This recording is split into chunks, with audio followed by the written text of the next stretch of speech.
नमस्कार दोस्तों, आज हम आईटीआर 2 को कैसे फाइल करना है वो सीखेंगे। इसकी कंप्लीट प्रोसेस मैं आपको बताऊंगी इसमें और सभी हेड्स की इनकम को हम आज कवर करेंगे।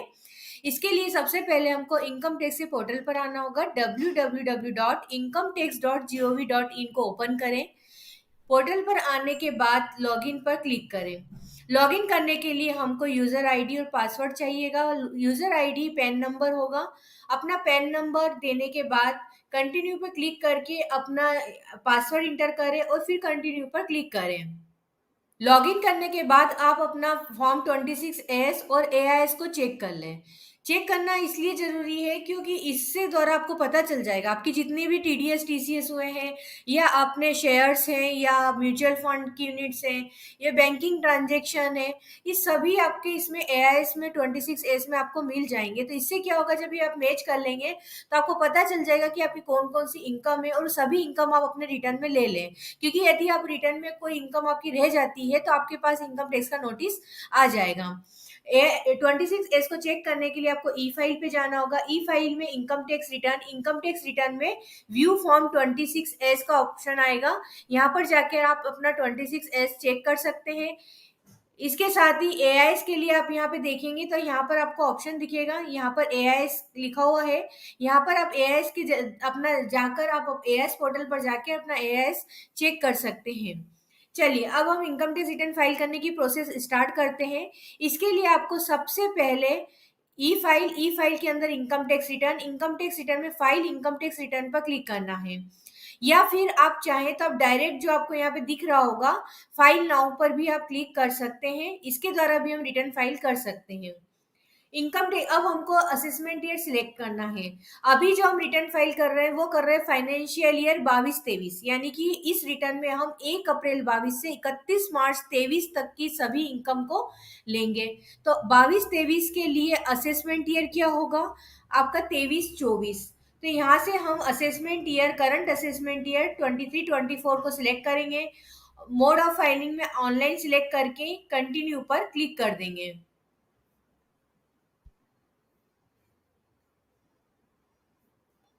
कंटिन्यू करने के बाद यदि आप पहले से रिटर्न फाइल कर रहे हैं तो आपके पास वो रिटर्न आप रिज्यूम फाइलिंग का ऑप्शन आ जाएगा। यहाँ से आप उस रिटर्न को आगे कंटिन्यू कर सकते हैं। अगर नया रिटर्न फाइल करना है तो स्टार्ट न्यू फाइलिंग पर क्लिक करें। यहाँ पर अपने इंडिविजुअल एचयूएफ अदर्स आप सिलेक्ट करें, उसके बाद कंटिन्यू पर क्लिक कर दें। अब आपको बताना है कि कौन सा आईटीआर फॉर्म आपको भरना है। तो हम यहाँ पर आईटीआर 2 भरना चाहते हैं। यहाँ पर देखिए सभी इंडिविजुअल और एचईएफ जिनकी की इनकम जो है बिजनेस और प्रोफेशन से इनकम नहीं है वो आईटीआर 2 फाइल कर सकते हैं। यदि आपकी बिजनेस और प्रोफेशन की इनकम है तो आप आईटीआर 2 फाइल नहीं कर सकते। हाँ, शेयर से म्यूचुअल फंड से इनका आपने शेयर परचेज किया है, इनमें इन्वेस्टमेंट किया है तो आप आईटीआर 2 फाइल कर सकते हैं। बाकी सभी सोर्सेज के लिए चाहे salary, house property, capital gain, other sources के लिए हम आईटीआर 2 फाइल कर सकते हैं। प्रोसीड विद आईटीआर 2 पर क्लिक करेंगे। लेट्स गेट स्टार्टेड पर क्लिक करेंगे। अब आपको बताना है कि आपकी जो इनकम है वो बेसिक एग्जेम्पशन लिमिट से ज्यादा है, यानी कि जो 2.5 लाख 3 लाख की लिमिट है उससे ज्यादा है, या फिर कोई स्पेसिफाइड आपने ट्रांजेक्शन किए हैं जैसे कि 1 करोड़ से ज्यादा आपने करंट अकाउंट में डिपॉजिट किया है, 2 लाख या उससे ज्यादा आपने फॉरेन ट्रेवल पे एक्सपेंस किए हैं, या फिर 1 लाख से ज्यादा का इलेक्ट्रिसिटी बिल का पेमेंट किया है, तो यहाँ से आप सिलेक्ट कर लें या आप अदर्स का भी ऑप्शन ले सकते हैं। फिर कंटिन्यू पर क्लिक करेंगे। अब हमको शेड्यूल सिलेक्ट करना है। शेड्यूल आपकी रिक्वायरमेंट के हिसाब से, यानी कि आपकी जो जो इनकम है वो शेड्यूल हमको लेने हैं। सबसे पहले जनरल वाला शेड्यूल है। जनरल में पार्ट ए जो है वो सिलेक्ट है, इसको आप ये सही है आपका। उसके बाद हम लेंगे इनकम वाला शेड्यूल। हम तो इनकम में जाएंगे। अब यहाँ पर आपको ध्यान रखना है जो जो आपके ऊपर एप्लीकेबल है। यदि आपकी सैलरी की इनकम है तो सैलरी, हाउस प्रॉपर्टी है तो हाउस प्रॉपर्टी। यहाँ पर मैं आपको लगभग सभी हेड का बताऊंगी, इसलिए यहाँ पर मैं हाउस प्रॉपर्टी भी सिलेक्ट करूंगी। आपके ऊपर जो एप्लीकेबल है आप वो ही शेड्यूल सिलेक्ट करें। कैपिटल गेन ले लिया शेड्यूल, कैपिटल गेन के साथ लॉन्ग टर्म कैपिटल गेन के लिए सेक्शन 112A सिलेक्ट करें। उसके बाद यदि आपके पास कोई वर्चुअल डिजिटल असेट्स जैसे कि क्रिप्टो करेंसी भी है ट्रांसफर हुई है, तो आप ये शेड्यूल VDA को सिलेक्ट करें। उसके बाद अदर सोर्सेज, जिसमें interest, dividend, any other special income जो है वो अदर सोर्सेज में आएगी। इसके लिए अदर सोर्सेज को सिलेक्ट कर लें। यदि आप एसपीआई में आपको यदि कोई स्पाउस, माइनर चाइल्ड, किसी और की इनकम आपकी इसमें क्लब हो रही है, तो आप ये एसपीआई वाला शेड्यूल भी सिलेक्ट करें। SI शेड्यूल स्पेशल इनकम आपको यहाँ पर सिलेक्ट करना है। इसमें स्पेशल रेट से जो टैक्सेबल होती है इनकम उसके लिए होता है, जैसे कि कैपिटल गेन में होता है, तो यहाँ पर हमको सिलेक्ट करना है। उसके बाद यदि कोई एग्जाम्ड इनकम है तो हम ये एग्जाम्ड इनकम वाला शेड्यूल सिलेक्ट कर लेंगे। कोई पास थ्रू इनकम है तो वो यहाँ पर सिलेक्ट कर ले। फॉरेन सोर्स से कोई इनकम है तो वो यहाँ पे FSI सिलेक्ट कर ले। और यदि कोई टैक्स रिलीफ मिलती है तो ये वाला शेड्यूल आप सिलेक्ट कर लें। उसके बाद ये तो हमने इनकम वाले शेड्यूल सिलेक्ट कर लिए। उसके बाद हमको डिडक्शन वाले सिलेक्ट करने। डिडक्शन में जो जो डिडक्शन आपके ऊपर एप्लीकेबल है, जैसे ATG है, GA, ATD है, या चैप्टर 6 की आपके ATC, CCD, ATE, इनके अलावा जितनी भी AT की डिडक्शन है वो यहाँ पर इसमें आपको सिलेक्ट करना है। तो आप ये सिलेक्ट कर ले। इसके साथ आप ATD की डिडक्शन भी लेना चाहें तो ATD ले लें। जो भी आपके ऊपर एप्लीकेबल हो आप सिलेक्ट कर लें। ये तो हमने किया डिडक्शन वाला। उसके बाद हम आते हैं टैक्स। टैक्स में आपका TDS, TCS और कंप्यूटेशन ऑफ इनकम टैक्स सारी डिटेल आपकी आती है। ये सभी शेड्यूल आप सिलेक्ट रहने दें। उसके बाद हम चलेंगे अदर्स। अदर्स में आपके जो कैरी फॉरवर्ड वगैरह के लिए आते हैं शेड्यूल, ये भी आप ऐसे के ऐसे रहने दें। इसमें आप ध्यान रखिएगा यदि कोई फॉरेन असेट्स हैं आपके पास तो आपको ये FA वाला भी सिलेक्ट करना है। इसके साथ ही यदि आपकी टोटल इनकम 50 लाख रुपए से ज्यादा है तो आपको ये AL वाला शेड्यूल भी, असेट्स एंड लाइबिलिटी वाला शेड्यूल भी सिलेक्ट करना है। सब कुछ सिलेक्ट हो गया, उसके बाद हम कंटिन्यू पर क्लिक कर देंगे। फिर कंटिन्यू पर क्लिक करा, स्किप द क्वेश्चंस पर क्लिक कर दें। अब देखिए जितने भी शेड्यूल हमने सिलेक्ट करे थे उन सब के हिसाब से आपके पास सारे शेड्यूल आ गए। ये हमको सभी को कंफर्म करना जरूरी है। कुछ आपकी इंफॉर्मेशन तो जो AIS में है वो कि वही इंफॉर्मेशन वो यहाँ पर भी प्रीफिल रहेगी, आपको फिर भी उसको कंफर्म करना जरूरी होता है। सबसे पहले हमको जनरल इंफॉर्मेशन पर जाना है। यहाँ पर हम क्लिक करेंगे। इन्फॉर्मेशन में सबसे पहले पर्सनल इन्फॉर्मेशन आएगी, आपके नाम, पैन नंबर है। उसमें यदि कुछ चेंजेस करना है तो आप यहाँ नहीं कर पाएंगे, उसके लिए आपको अपने प्रोफाइल सेक्शन में जाके चेंज करना होगा। उसके बाद कांटेक्ट में आपके एड्रेस में आप जरूर चेंज कर सकते हैं, उसके लिए आपको यहीं पे एडिट का ऑप्शन दिख जाएगा। अब हम आते हैं फाइलिंग स्टेटस पे। फाइलिंग स्टेटस में आपको देखना है फाइल्ड अंडर सेक्शन, कौन से सेक्शन में आप फाइल कर रहे हैं। अभी जैसे हम बिफोर ड्यू डेट फाइल कर रहे हैं तो सेक्शन 139(1) को सिलेक्ट करेंगे। यदि आफ्टर ड्यू डेट करेंगे तो 139(4), रिवाइज रिटर्न फाइल करना है तो 139(5), मॉडिफाइड है तो 92CD, और आफ्टर कंडोनेशन ऑफ डिले है तो 119(2B) को सिलेक्ट करें। उसके बाद यदि कोई नोटिस के रिप्लाई में आप रिटर्न फाइल कर रहे हैं तो जो भी नोटिस आपको आया है वो सेक्शन आप यहाँ से सिलेक्ट कर लें। उसके बाद आपको ये बताना है कि are you opting for new tax regime under section 115BAC। देखिए अभी आपके पास ऑप्शन है कि आप न्यू टैक्स रिजिम को भी ऑप्ट कर सकते हैं, ओल्ड को भी कर सकते हैं।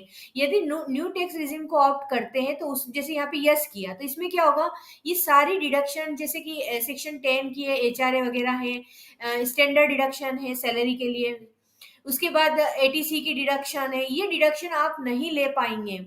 तो इसमें क्या होता है कि नए टैक्स को यदि आप ऑप्ट करते हैं तो आप ये सारी भी डिडक्शन नहीं ले पाएंगे, और लेकिन हाँ उसकी टैक्स रेट कम होगी। और यदि आप इसको ऑप्ट नहीं करते हैं तो आपको क्या मतलब, आप ऑल टैक्स रिजिम को ऑप्ट कर रहे हैं तो ऑल टैक्स में क्या होता है कि आपकी टैक्स रेट जरूर ज्यादा है लेकिन उसमें इन सभी डिडक्शन का बेनिफिट आपको मिल जाएगा। तो ये कंपेयर आपको करना पड़ेगा, पहले ही अपनी टोटल इनकम को कंपेयर कर ले कि उस पर कितना टैक्स आपको कौन सी स्कीम में बन रहा है। इसके लिए मैं एक टैक्स कैलकुलेटर की लिंक दूंगी, उस लिंक पे जाकर आप अपनी इनकम डाल दें और देख ले कि कौन से आपके लिए कम टैक्स बन रहा है, वो स्कीम यहाँ पर आप ऑप्ट कर सकते हैं। चलिए अब नीचे की ओर आएंगे।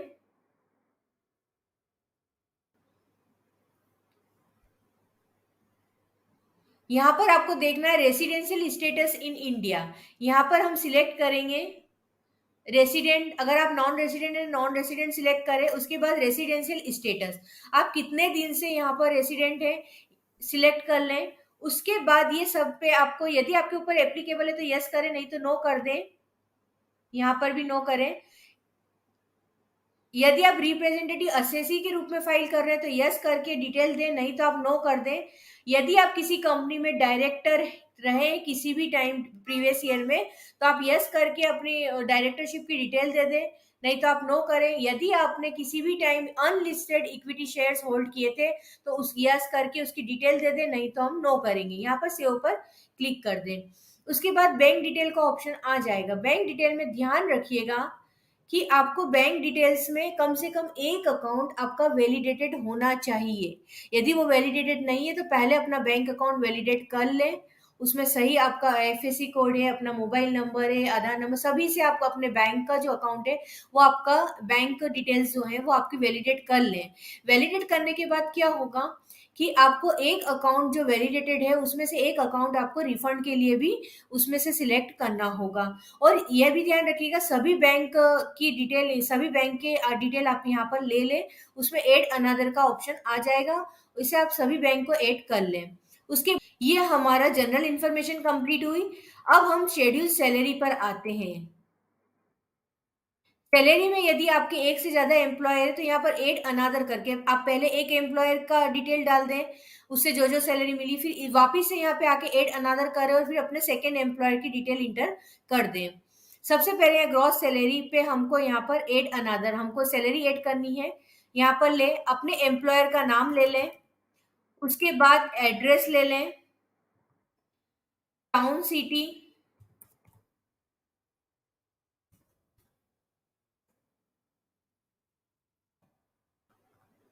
उसके बाद यहाँ पर पिन कोड डाल दें। यहाँ पर स्टेट वो ले लेगा। आप नेचर ऑफ एम्प्लॉयर डाल दें, अपने एम्प्लॉयर का नेचर यहाँ से सिलेक्ट कर लें आप। अगर आप पेंशनर है तो पेंशनर ले लें, सेंट्रल गवर्नमेंट, स्टेट गवर्नमेंट या अदर्स का ऑप्शन आप सिलेक्ट कर लें।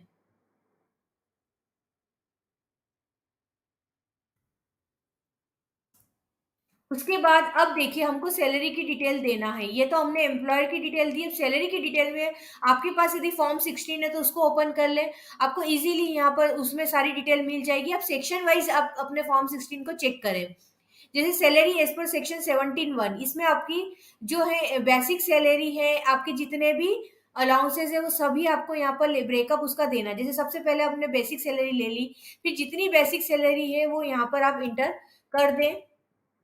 उसके बाद फिर एड अनदर पे जाएं। जिसे आपको यदि एचआरए मिला हो तो आप यहाँ पर एचआरए मिला, जो जो भी अलाउंसेस मिले हैं वो सब यहाँ पर इंटर करते जाएं। इस तरह से आप अपने सारे अलाउंसेस और बेसिक सैलरी सब यहाँ पर आप ले लें। ये आपको फॉर्म 16 में डिटेल मिल जाएगी। अगर आपके पास फॉर्म 16 नहीं है, आपको सैलरी कैश में मिलती है, तब भी आप यहाँ बेसिक सैलरी में जाके टोटल सैलरी यहाँ पर ले लें। ये एचआरए हो गया आपका। इस तरह से सभी अलाउंसेस है, जो भी आपकी ग्रॉस सैलरी, पूरी टोटल ग्रॉस सैलरी, उसमें एग्जम्प्टेड अलाउंसेस इंक्लूड होंगे। जितने भी मिला है, जो भी मिला है वो सब आप यहाँ पर इंटर कर लें। अब उसके बाद कोई पेर्क्यूसाइड्स भी मिले हैं आपको तो यहाँ 17(2) में आपको लेने हैं। ये पेर्क्यूसाइड्स भी आपको फॉर्म 16 में मिल जाएंगे। नहीं, आपको नहीं लेना है, यहाँ पे जाके आप सिलेक्ट कर लें और यहाँ पर अमाउंट डाल दें। उसके बाद डिलीट कर, अगर आपके पास नहीं है 17(2) में तो आप यहाँ पे डिलीट कर सकते हैं। फिर उसके बाद आपको 17(3) में यदि कोई सैलरी, आपको सैलरी की जगह कोई प्रॉफिट मिला है तो उसकी अमाउंट आपको यहाँ पर से सिलेक्ट कर लें, डिटेल उसका विवरण, उसके बाद आप यहाँ पे अमाउंट ले लें। तो इस तरह से आप अपनी जो है ग्रॉस सैलरी को इंटर कर सकेंगे। चलिए, अब सैलरी को ऐड करने के बाद यदि कोई रिटायरमेंट बेनिफिट अकाउंट भी है, उसकी भी इनकम है, तो वो यहाँ पर आप ले, उसके बाद आप नीचे की ओर जाएंगे और यहाँ पर ऐड कर देंगे। ये तो ग्रॉस सैलरी हो गई आपकी। अब देखिए, अगर और भी कोई एम्प्लॉयर है तो आप यहाँ ऐड अनदर करके आप ऐड कर दें। ग्रॉस सैलरी के बाद यहाँ पर allowances to the extend exemption under section 10, under section 10 जैसे कि एचआरए की डिडक्शन मिलती है, एलटी की डिडक्शन मिलती है, तो हम यहाँ पर अंडर सेक्शन 10 में यहाँ पर जाएंगे। और यहाँ पे जितनी भी हमको मिलती है, यहाँ पे हम एड अनदर पर क्लिक करेंगे। जैसे मान लीजिए कि मुझे यहाँ एचआरए की डिडक्शन मिलती है। अच्छा, वहां पर पहले 17(1) में हमने क्या लिया था, टोटल अमाउंट ली थी। यहाँ पर जो हिस्सा एग्जाम्प्ट है अलाउंस का, केवल वही हिस्सा लेना है। ये सेक्शन वाइज हम देखते चले जाएंगे। जैसे यहाँ पर मुझे एचआरए लेना है, तो ये मैं एचआरए लूंगी, यहाँ पर ऐड कर दिया। तो ये आपका जो था, अभी यहाँ पे अलाउंसेस भी हमने ऐड कर दिए। अब उसके बाद यदि कोई अंडर सेक्शन 89A रिलीफ भी मिलना है, तो वो आप यहाँ पे अमाउंट देंगे। उसके बाद deduction under section 16, under section 16 में जो होती है स्टैंडर्ड डिडक्शन मिलती है 50,000, वो खुद ले लेगा। उसके अलावा यदि इंटरटेनमेंट अलाउंस या प्रोफेशनल टैक्स भी आपने पे किया है, तो वो यहाँ पर आपको इंटर करना है। उसके बाद सेव कर दें। ये हमने डिडक्शन भी हो गई। उसके बाद ये आपकी सैलरी की इनकम आ गई, यहाँ पर हम कंफर्म कर देंगे। एक शेड्यूल हमारा और कंप्लीट हो गया है। अब हम आते हैं हाउस प्रॉपर्टी पर। हाउस प्रॉपर्टी, यहाँ पे प्रोवाइड योर कंफर्मेशन पर क्लिक करते हैं। हाउस प्रॉपर्टी में हम दो तरह की इनकम ले सकते हैं। एक तो यदि आपने लेट आउट प्रॉपर्टी है आपकी, तो आपको किराए की इनकम यहाँ पर लेना है। और यदि मान लीजिए कि सेल्फ ऑक्यूपाइड प्रॉपर्टी, तो सेल्फ ऑक्यूपाइड प्रॉपर्टी में आपको इंटरेस्ट का बेनिफिट मिल जाता है यदि आपने उस प्रॉपर्टी पर होम लोन लिया है, चाहे लेट आउट हो या आपकी सेल्फ ऑक्यूपाइड हो। तो उस प्रॉपर्टी पे आपको क्या होगा कि इंटरेस्ट, आपने अगर लोन लिया है तो उस लोन का जो इंटरेस्ट पे करेंगे आप, वो इंटरेस्ट की आपको छूट मिल जाएगी। तो कैसे इंटर करना है देख लीजिए। ये शेड्यूल हाउस प्रॉपर्टी पे आके do you want to add more house property, यहाँ पर ऐड डिटेल्स करेंगे। सबसे पहले एड्रेस देना है आपको प्रॉपर्टी का। उसके बाद टाउन सिटी सिलेक्ट कर लें, पिन कोड ले लें आप यहाँ पर। उसके बाद owner of the property select करना है कि आप खुद है प्रॉपर्टी के ऑनर है, सेल्फ में, माइनर स्पाउस, तो यहाँ पर सब सेल्फ सिलेक्ट किया हमने। उसके बाद यदि प्रॉपर्टी ज्वाइंट प्रॉपर्टी है, तो आपको यस या नो करना है। ज्वाइंट प्रॉपर्टी है तो फिर आपको परसेंटेज बताना पड़ेगा कि आप कितने परसेंटेज के को ऑनर है। उसके नहीं तो आप नो पर सिलेक्ट करेंगे तो वो 100% ले लेगा। टाइप ऑफ हाउस प्रॉपर्टी, अब यहाँ पर हम सबसे पहले सेल्फ ऑक्यूपाइड देख लेते हैं। सेल्फ ऑक्यूपाइड ले लिया हमने। सेल्फ ऑक्यूपाइड में आपको क्या बेनिफिट होता है, इसमें आपने जो कैपिटल लोन लिया था उसका इंटरेस्ट की छूट आप यहाँ पर ले सकते हैं। तो यहाँ पर देखिए, यहाँ पर हम इंटरेस्ट की डिडक्शन हमने ले ली। यदि कोई पुराना रेंट मिलता है तो यहाँ पर हम 30% लेस करके लिखते हैं। ये तो सेल्फ ऑक्यूपाइड प्रॉपर्टी, इसलिए यहाँ पर कुछ भी नहीं आएगा। यहाँ पर हम ऐड कर देंगे। ये तो हमने देखी थी सेल्फ ऑक्यूपाइड प्रॉपर्टी। उसके बाद हमको फिर अब लेट आउट प्रॉपर्टी देखना है, तो ऐड अनदर पर क्लिक करें। उसके बाद फिर वही हम प्रॉपर्टी का एड्रेस दे दें, टाउन सिटी।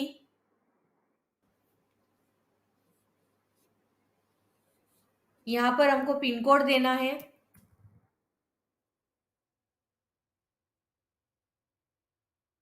उसके बाद owner of the property select कर लें। ऑनर ऑफ द प्रॉपर्टी के बाद वही प्रॉपर्टी आप ज्वाइंट है क्या, नो करेंगे तो आपका 100% ले लेगा। टाइप ऑफ प्रॉपर्टी में हमने लेट आउट ले लिया। अब देखिए लेट आउट में आपको यहाँ पर डिटेल देनी है, आपको टेनेंट का नाम देना है। उसके बाद सेव कर दें। अगर एक से ज्यादा किराएदार है तो ऐड अनदर करके आप ऐड कर सकते हैं।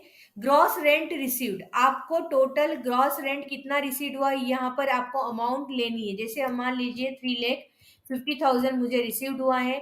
उसके बाद इसमें से कोई अमाउंट आपको नहीं मिली है तो आप वहां पे क्या करेंगे, यहाँ पर ये अमाउंट ले लेंगे कि इतनी अमाउंट हमको नहीं मिली है। अगर लोकल अथॉरिटी को टैक्स पे किया है तो यहाँ पर हमको इंटर करना है। उसके बाद जो 30% की इसमें डिडक्शन मिल जाती है, तो 30% डिडक्शन वो खुद ले लेगा। नीचे आ जाए, या इस प्रॉपर्टी पे यदि आपने कोई लोन लिया है और उस पर इंटरेस्ट पे किया है, ये ध्यान, तो यहाँ पर इंटरेस्ट की छूट आपको मिल जाएगी। चलिए, अगर कोई पुराना रेंट आपको मिलता है तो उस रेंट में से आप 30% लेस करके, मतलब उस रेंट का 70% हिस्सा आप यहाँ पर इंटर कर दे और यहाँ पर ऐड कर दे। तो इस तरह से आपकी यदि कोई लेट आउट प्रॉपर्टी है तो उसको आप यहाँ पर लेंगे। एक बात का ध्यान रखिएगा कि जैसे सेल्फ ऑक्यूपाइड प्रॉपर्टी में इंटरेस्ट तो हमने इंटरेस्ट की छूट तो आपने यहाँ पर ले ली, और जो प्रिंसिपल अमाउंट जो होता है जो हम लोन चुकाते हैं उसमें प्रिंसिपल जो चुकाते हैं उसकी हम डिडक्शन एटीसी में लेते हैं। तो इस तरह से हाउस प्रॉपर्टी की नेट इनकम आ जाएगी। जैसे सेल्फ ऑक्यूपाइड में जो 1.5 लाख रुपए का लॉस था वो इस इनकम लेट आउट प्रॉपर्टी से एडजस्ट होकर आपकी फाइनल हाउस प्रॉपर्टी की इनकम आ गई है। अब यहाँ पर हम कंफर्म कर देंगे। ये एक शेड्यूल और हमारा कंप्लीट हो गया। अब हम हमारे शेड्यूल कैपिटल गेन पर आते हैं। कैपिटल अब हम आते हैं कैपिटल गेन। कैपिटल गेन से पहले हम पहले अदर सोर्सेज को कंप्लीट कर लेते हैं। Schedule income from other sources पर हम क्लिक करेंगे। इसमें पहले हमको वो सोर्सेज लेने हैं, वो इनकम लेनी है जो जिस पर कि नॉर्मल एप्लीकेबल रेट से या इंटरेस्ट ग्रॉस पर हम क्लिक करेंगे। इसको एडिट कर देंगे। यहाँ शो डिटेल्स पर भी आप जा सकते हैं। इसमें आ रहा है कि आपकी कौन कौन सी इनकम इसे एआईएस से ले लिए, तो आप यहाँ से चेक कर लें। और यदि इस लिस्ट में आपको कुछ ऐड करना है या कम ज़्यादा जो भी करना है, आपको एडिट करना है, तो हम यहाँ एडिट पर जाएंगे। एडिट पे गए। अब जैसे सेविंग बैंक का इंटरेस्ट था 7838, तो इस सेविंग बैंक के इंटरेस्ट को भी आप ध्यान रखें क्योंकि इसकी हमको सेक्शन 80 टीटीए में छूट मिल जाएगी। तो ये इस पहले जो सेविंग बैंक का जो इंटरेस्ट होता है वो हमको अदर सोर्सेज में लेना होता है। इसके साथ यदि कोई डिपॉजिट पे इंटरेस्ट है, इनकम टैक्स रिफंड है, रिफंड पे कोई इंटरेस्ट मिला है, वो सारी इनकम यहाँ पर आपको लेना है। इसके बाद आप सेव पर, इसमें यदि आपको कुछ ऐड करना हो तो आप ऐड कर सकते हैं। इसके बाद हम सेव पर क्लिक कर देंगे। तो ये तो हो गई हमारी नॉर्मल रेट से जो एप्लीकेबल होती थी अदर सोर्सेज की इनकम, वो हो गई है। अब इसके नीचे की ओर आप आएंगे तो आपको दिखेगा इनकम, सेकेंड नंबर पर income chargeable eight special rate. अब स्पेशल रेट पर क्लिक करें, उसमें एड डिटेल्स पर क्लिक करें। एड डिटेल्स में आप जाएंगे तो nature of income, nature of income में आपकी ये जो जो भी ये क्या होता है कि स्पेशल रेट मतलब इन पर किसी पर 30% की टैक्स रेट से आपको टैक्स 30% की रेट से आपको टैक्स देना होगा। जैसे कि विनिंग फ्रॉम लॉटरीज है, इनकम चार्जेबल अंडर सेक्शन 115 बीबी है। इसके अलावा ये सारी आप डिटेल देख लें, जो जो भी आपके ऊपर एप्लीकेबल होती है या फिर any other income chargeable eight special rate, तो वो इनकम आप यहाँ पर से सिलेक्ट कर ले। तो यहाँ पे हम विनिंग फ्रॉम लॉटरीज हमने लिया, यहाँ पर हमने अमाउंट डाल दी 5000 रुपीज, उसको यहाँ पर हम ऐड कर देंगे।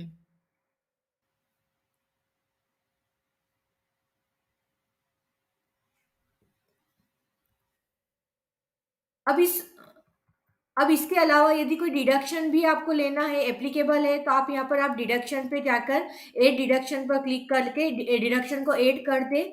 उसके बाद हम नीचे की ओर आते हैं।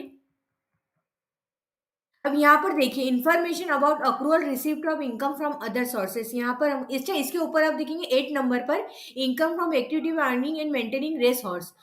आप अगर आपको रेस हॉर्स से भी कोई इनकम हुई है तो वो यहाँ पर आपको इंटर करना है। यहाँ पर जाएंगे आप और यहाँ एड इनकम करके आप उसको इनकम को ऐड कर दें। अब उनके लास्ट में आप देखेंगे information about accrual receipt of income from other sources, यहाँ पर हमको क्लिक करना है। ये जो भी डिविडेंड की इनकम है या फिर आपने इनकम स्पेशल रेट वाली जो इनकम है by way of winning from lottery crossword, ये सारी का आपको क्वार्टर वाइज आपको बताना है कि किस किस क्वार्टर में। जैसे हमने 5000 रुपए विनिंग फ्रॉम लॉटरीज लिए थे, तो 5000 रुपए हमने कौन से क्वार्टर में अर्न किए वो भी आपको लेना है। आप यहाँ पर क्वार्टर वाइज डालें।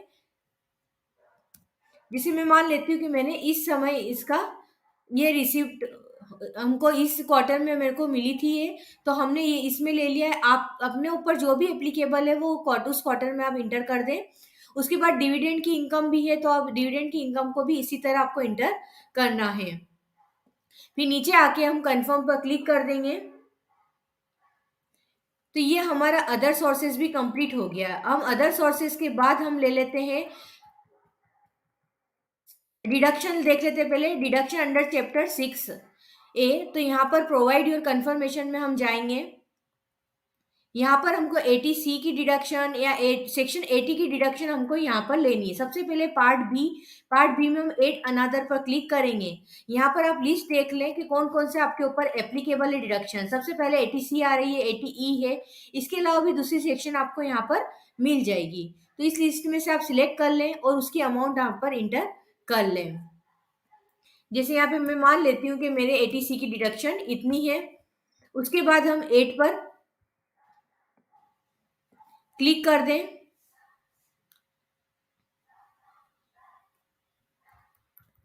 उसके बाद आप ये देखेंगे पार्ट बी के बाद पार्ट सी पर हमको क्लिक करना है। यहाँ पर क्लिक करें, एड अनदर पर क्लिक कर दें।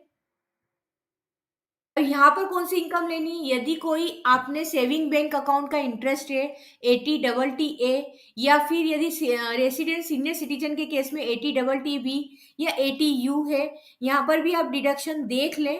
अगर इस जो भी आपके ऊपर एप्लीकेबल हो उसकी अमाउंट यहाँ पर आप ले सकते हैं। अब जैसे हम मैंने बताया था सेविंग बैंक का इंटरेस्ट हमने अदर सोर्सेस में लिया था, तो ये 10,000 रुपए तक की हमको यहाँ पर छूट मिल जाती है, तो वो यहाँ पर हम ले लेते हैं। उसके बाद हम जाएंगे यहाँ पर सेव पर क्लिक कर दें, नीचे कंफर्म पर क्लिक कर दें। ये हमने जो थी यहाँ पर एटीसी की डिडक्शन ले ली है। अब हमको यहाँ पर लेना है, अब हम 80 डी की डिडक्शन लेंगे, शेड्यूल 80 डी को कंप्लीट करेंगे। यहाँ पर आकर हमको 8 डिटेल्स पर क्लिक करना है। इसमें दो भाग में आपको इसमें बताना है। फर्स्ट वाले पॉइंट में ये है कि आपने अपनी या अपनी फैमिली में यहाँ पर आपका स्पाउस और आपके चिल्ड्रन इंक्लूड होंगे, पेरेंट्स इंक्लूड नहीं होंगे।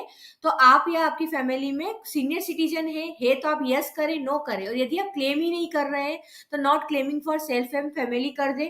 और क्लेम कर रहे हैं और सीनियर सिटीजन है तो यस, या नहीं तो नो कर दें। फिर उस हिसाब से आपको यहाँ पर डिटेल देना होगी। इसी प्रकार यदि आपके सीनियर सिटीजन आपके पेरेंट्स हैं तो आपको यहाँ पर अब सेकंड वाले में आपको पेरेंट्स के बारे में बताना है कि क्या अपने पेरेंट्स के लिए आप क्लेम कर रहे हैं। यदि नहीं कर रहे हैं तो नॉट क्लेमिंग सिलेक्ट कर लें। और यदि पेरेंट्स आपके सीनियर सिटीजन है तो यस, नहीं तो नो पर क्लिक करें। और यहाँ पर आप आपकी हेल्थ इंश्योरेंस है, प्रिवेंटिव हेल्थ चेकअप है, उसकी अमाउंट को इंटर कर दें। तो इस तरह से आप शेड्यूल 80 डी को भी कंप्लीट कर दें। यहाँ पर हम 8 कर देंगे। उसके बाद नीचे की ओर जाएं, कंफर्म पर क्लिक कर दें। ये एक शेड्यूल हमारा और कंप्लीट हो गया है। अब उसके बाद हम कैपिटल गेन पर वापस आते हैं। शेड्यूल कैपिटल गेन, यहाँ पर हमको क्लिक करना है। अब शेड्यूल कैपिटल गेन में सबसे पहले आपको बताना है कि आपने जो असेट्स ट्रांसफर की है वो कौन सी है। इस लिस्ट में से आपको सिलेक्ट करना है। सबसे पहले लैंड और बिल्डिंग है तो आप यहाँ पर सिलेक्ट करें। यदि इक्विटी शेयर्स या म्यूचुअल फंड की यूनिट्स है और उस पर आपको शॉर्ट टर्म कैपिटल गेन हुआ है तो आप 111A, आप सेकेंड वाला ऑप्शन आपको सिलेक्ट करना है। इक्विटी शेयर्स या म्यूचुअल फंड में यदि आपको लॉन्ग टर्म कैपिटल गेन हुआ है तो आपको 112A, थर्ड ऑप्शन आपको सिलेक्ट करना है। अच्छा, शॉर्ट टर्म कैपिटल गेन है, लॉन्ग टर्म कैपिटल गेन है, ये सारी डिटेल आपको आप जब जिस भी ब्रोकर से आप ट्रांजेक्शन करते हैं अपने शेयर मार्केट के, उससे आप पूरा कैपिटल गेन का स्टेटमेंट ले लें। उसमें सभी डिटेल आपको इजीली अवेलेबल हो जाएगी। आपको पता चल जाएगा कि आपको शॉर्ट टर्म कैपिटल गेन हुआ, लॉन्ग टर्म हुआ, सब उसमें रहता है। इसके अलावा यदि कोई असेट ऐसी है जो कि आपने सेल की है लेकिन इस लिस्ट में नहीं है तो from sale of assets other than all the above listed items, यहाँ पर आप सिलेक्ट करके इसमें आप दूसरी असेट्स को भी आप इसमें इंटर कर सकते हैं। अब यहाँ हम कंटिन्यू पर क्लिक करेंगे। सबसे पहले हम लैंड और बिल्डिंग को देख लेते हैं। यहाँ पर 8 डिटेल्स पर हमको क्लिक करना है।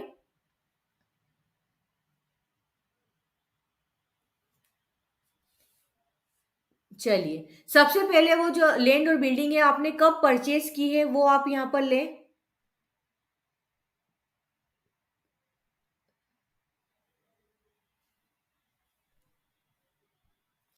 फिर उसके बाद डेट ऑफ सेल, कब आपने उसको बेची है वो डेट आप यहाँ पर ले लें, कैलकुलेट कर लें। अब देखिए ये असेट्स आपने आपकी नीचे आ जाएगा कि आपने कितने मंथ होल्ड की है और ये लॉन्ग टर्म है या शॉर्ट टर्म है। यहाँ पर आ गया कि ये जो असेट्स है वो आपकी लॉन्ग टर्म कैपिटल गेन हुआ है। इसके ऊपर आपको यहाँ पर नीचे 8 पर क्लिक करें।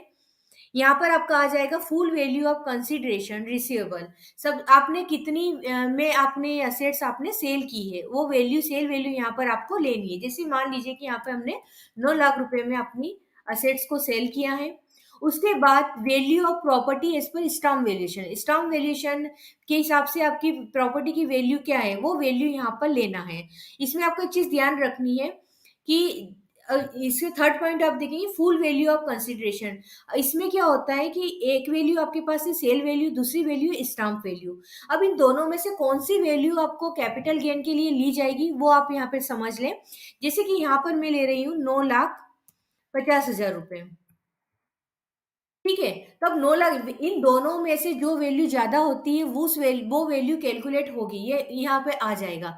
लेकिन अब यहाँ पे देखिए, यहाँ लेकिन इन दोनों में से ज्यादा 9,50,000 है, लेकिन ये 9 लाख ही ले रहा है, क्यों? क्योंकि इसमें दोनों का जो डिफरेंस है, आपको 9 लाख का 10% देखना है।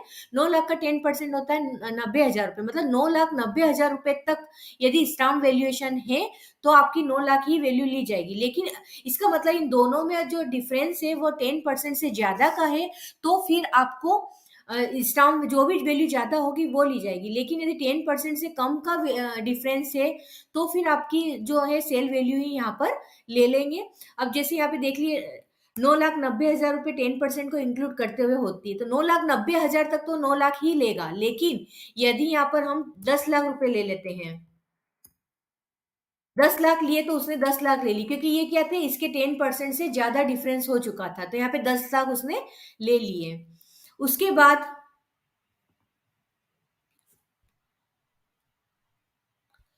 अब हमको लेनी है cost of acquisition. Cost of acquisition में आपको जितने में आपने खरीदी थी वो वैल्यू यहाँ पर आपको देनी है।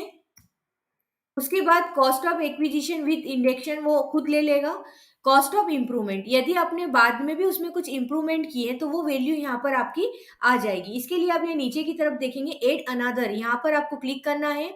यहाँ पर कॉस्ट ऑफ इम्प्रूवमेंट जैसे 50,000 रुपये किए हैं तो वो यहाँ पे आ जाएंगे। उसके बाद कौन से ईयर में इम्प्रूवमेंट किया वो ले ले। उसके बाद की वैल्यू वो इंडेक्सिंग वैल्यू वो खुद ही निकाल लेगा। और इसके अलावा भी यदि और भी इम्प्रूवमेंट है तो आप एड अनदर पर क्लिक करके उसको एड कर दें। अब नीचे की ओर हम आएंगे। यदि आपने ट्रांसफर करते हुए कोई एक्सपेंडिचर किए हैं तो वो एक्सपेंडिचर की वैल्यू यहाँ पर आ जाएगी। इस तरह से आपका जो लॉन्ग टर्म कैपिटल गेन था वो कैलकुलेट हो गया है। इसमें से यदि आपको कोई deduction section 54B, 54B, 54EC, 54F, 54GB के लिए भी आप एप्लीकेबल है आपके ऊपर, तो डिडक्शन की अमाउंट आपको यहाँ पर लेनी है। तो अब यहाँ पर एड अनादर पर आप क्लिक करेंगे और आप वो डिडक्शन की अमाउंट इंटर कर देंगे। कौन से सेक्शन में लेना है वो सिलेक्ट करके उसकी अमाउंट इंटर कर दें। उसके बाद आप नीचे की तरफ आएंगे। अब यहाँ पर आपको बायर्स की डिटेल देना है, नेम ऑफ द बायर दे देंगे। उसके बाद पेन नंबर, आधार नंबर जरूरी नहीं है। परसेंटेज ऑफ शेयर्स यहाँ पर देना है कि उसका कितना परसेंटेज है, तो हम यहाँ पर 100 ले लेते हैं। जो भी उसका परसेंटेज है वो आप यहाँ पर ले लें। अमाउंट लेंगे यहाँ पर हम। उसके बाद आपको एड्रेस देना है।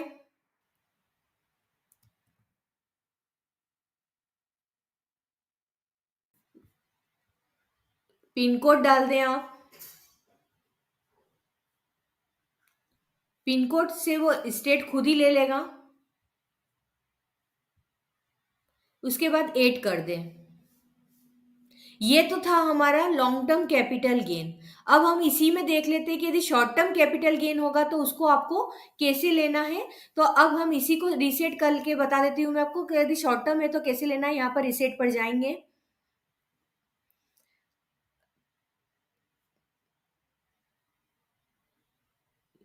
यहाँ पर डेट ऑफ परचेस ले ली, डेट ऑफ सेल ले लेंगे।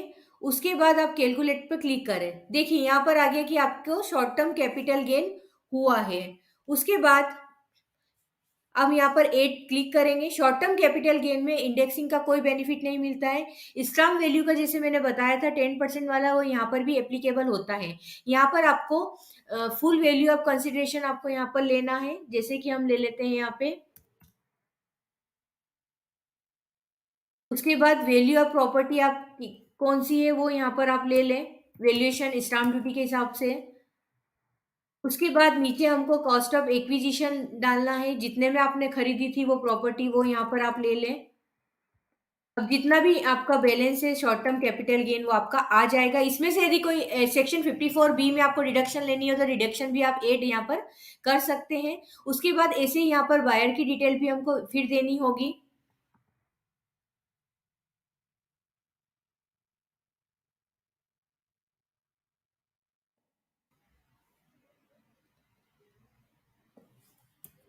यहाँ पर अमाउंट इंटर कर देंगे, एड्रेस लेना है, पिन कोड दे दें, उसके बाद ऐड कर दें। तो ये दोनों हमने शॉर्ट टर्म और लॉन्ग टर्म दोनों देख लिए, यहाँ पर हम ऐड कर देते हैं।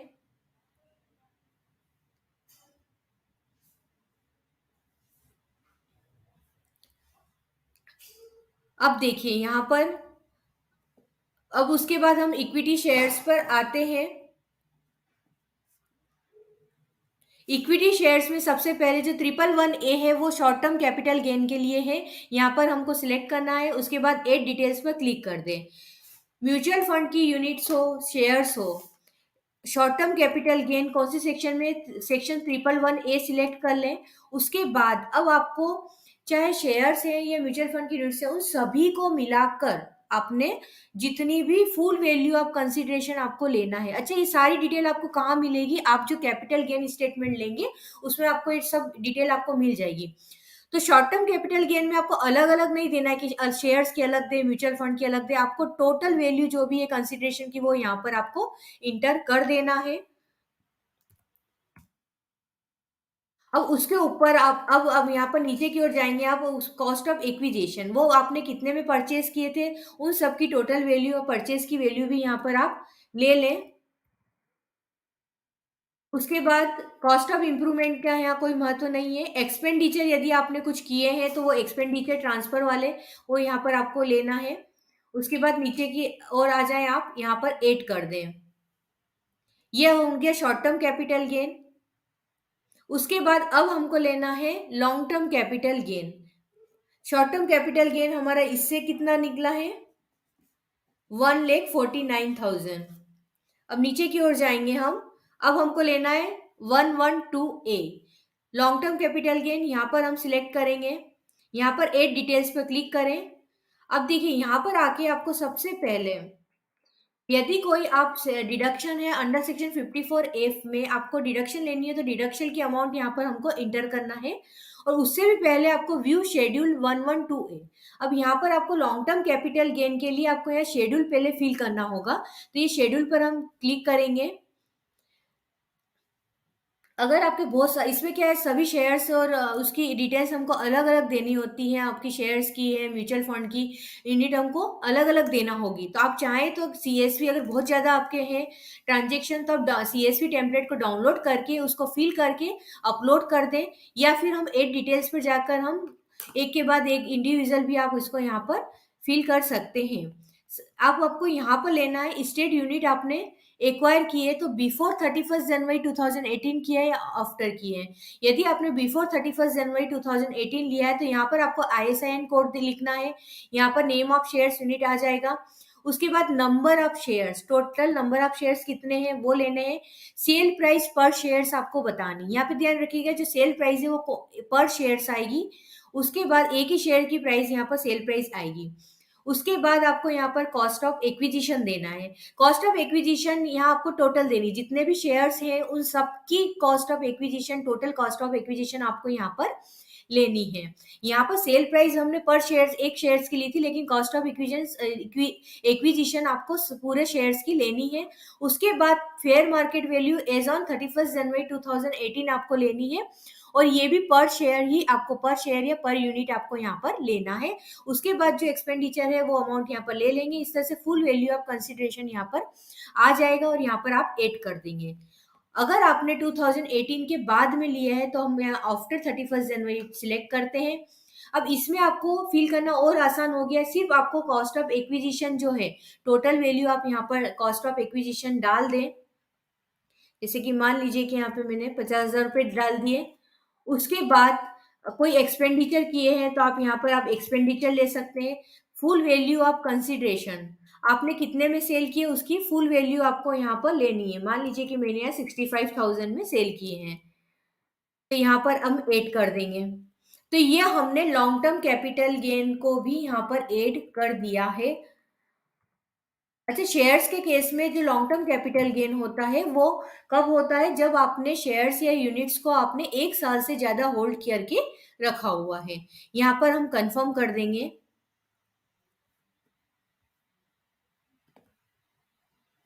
चलिए, अब शेड्यूल कैपिटल गेन अभी कंप्लीट नहीं हुआ है, अभी भी इसमें कुछ बाकी है। यहाँ पर हम फिर से जाएंगे शेड्यूल कैपिटल गेन पर, यहाँ पर कंटिन्यू पर क्लिक करें। अब यहाँ पर आप पहले देख ले, जैसे लैंड और बिल्डिंग पर हमको शॉर्ट टर्म कैपिटल गेन हुआ था 1 लाख रुपए का।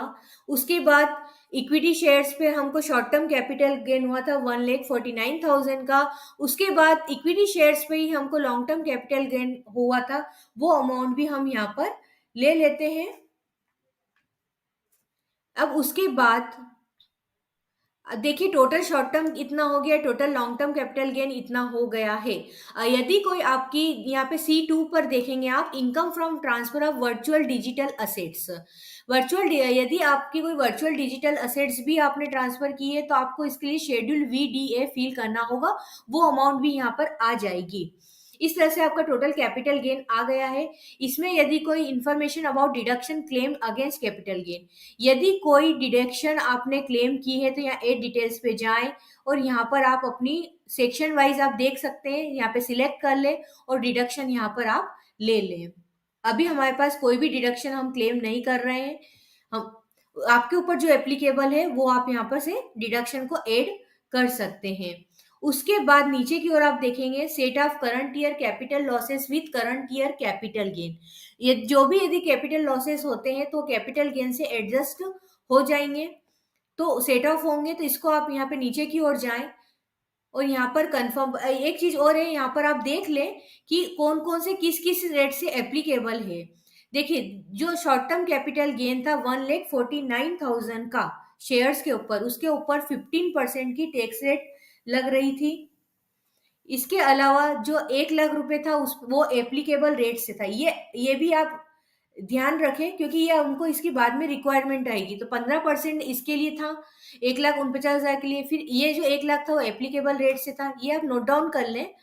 और नीचे की ओर जाएंगे, लॉन्ग टर्म कैपिटल गेन था वो 10% की ओर, 10% इस पे एप्लीकेबल हो रहा था।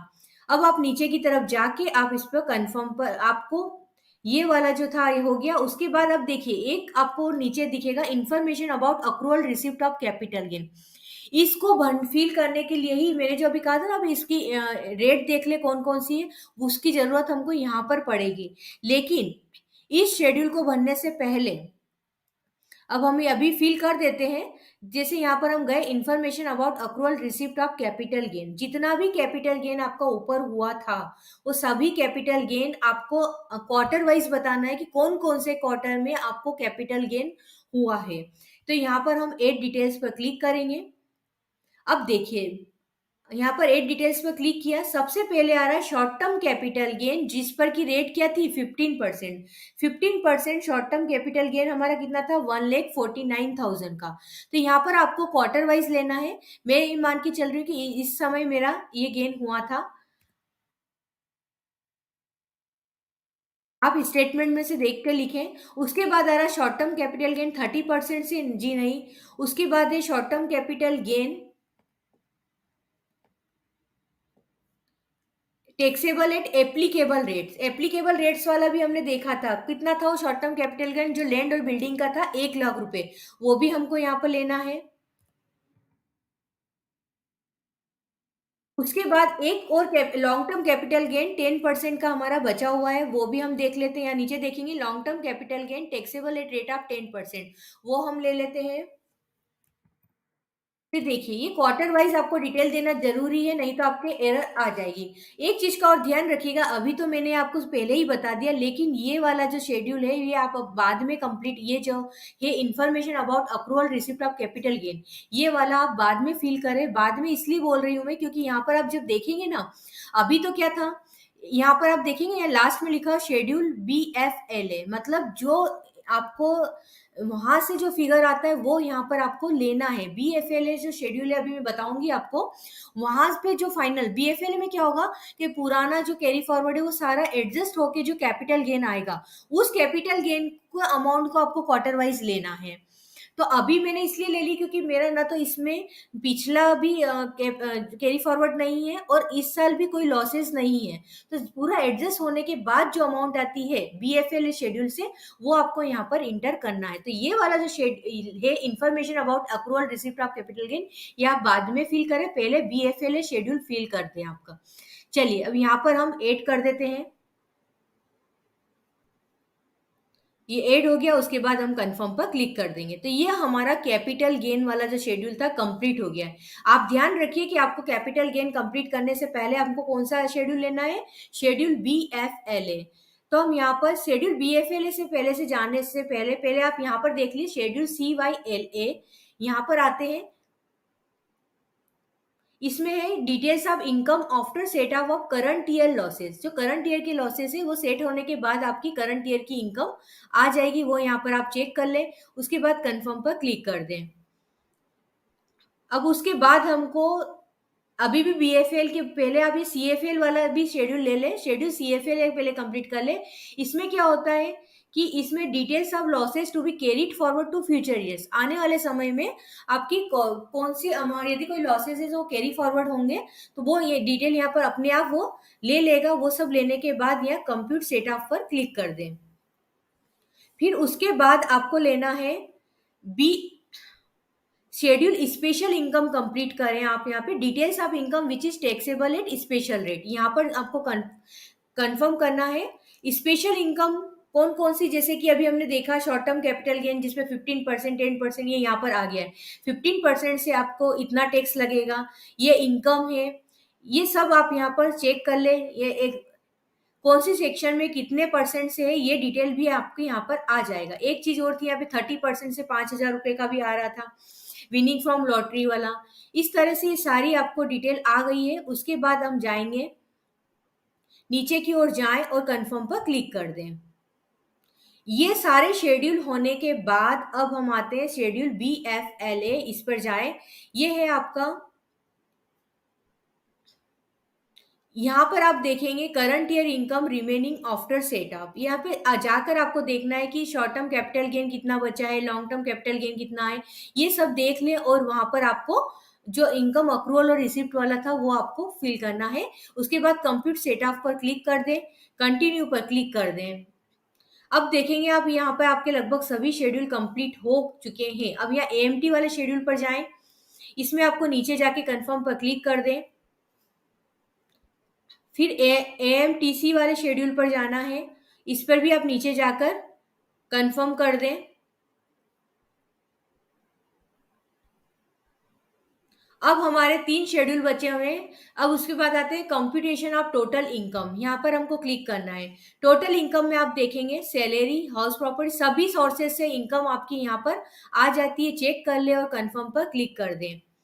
ये हो गया। उसके बाद अब आपको आना है टैक्स पेड वाले में। टैक्स पेड में क्या क्या आता है, आपकी TDS की डिटेल, जैसे कि यदि सैलरी पे TDS हुआ है तो यहाँ पर आ जाएगी वो डिटेल। और यदि आपको ऐड करना है तो आप यहाँ ऐड डिटेल से ऐड कर सकते हैं। ऐसे ही TDS अदर देन सैलरी है तो वो यहाँ पर डिटेल आ जाएगी। और यदि आपको 16B 16C मिला हुआ है तो वो TDS की डिटेल आपको यहाँ पर आ जाएगी। TCS है तो वो डिटेल आपकी यहाँ पर आ जाएगी। इसके अलावा यदि कोई आपने advance tax, self assessment tax भरा है तो वो डिटेल आपको यहाँ पर देना है। इसके लिए क्या करेंगे, यहाँ पर क्लिक किया, एड डिटेल्स पर गए। एड डिटेल्स में आपको अपने चालान का BSR code, date of deposit, चालान सीरियल नंबर और अमाउंट इंटर करना है। अभी भी जैसे अब ये रिटर्न फाइल कर रहे हैं, अब इसमें कोई अमाउंट ड्यू आ जाती है हमको, वो टैक्स भरना है तो क्या करेंगे, वो टैक्स भरेंगे। और उसके बाद आप यहीं पे आके आपको जो advance tax and self assessment tax में देखना है कि आपका उसका अपडेट हो गया है। यदि अपडेट हो गया है तो कोई बात नहीं है, अपडेट नहीं हुआ तो आपको जैसे मैंने अभी बताया है वो चालान की डिटेल आपको यहाँ पर इंटर करनी होगी। उसके बाद हम कंफर्म पर क्लिक कर देंगे। तो ये वाला शेड्यूल भी हो गया। अब लास्ट शेड्यूल बचा है आपका टैक्स ऑन टोटल इनकम वाला, इस पर हम जाते हैं। इसमें आपको पता चल जाएगा कि आप यहाँ नीचे की ओर देखिए आपका कितना अमाउंट पेबल, जैसे इतनी अमाउंट हमारी अभी पेबल आ रही है। और ये हमको पे करनी है, और यदि रिफंड होता तो ये अमाउंट यहाँ पर आ जाती।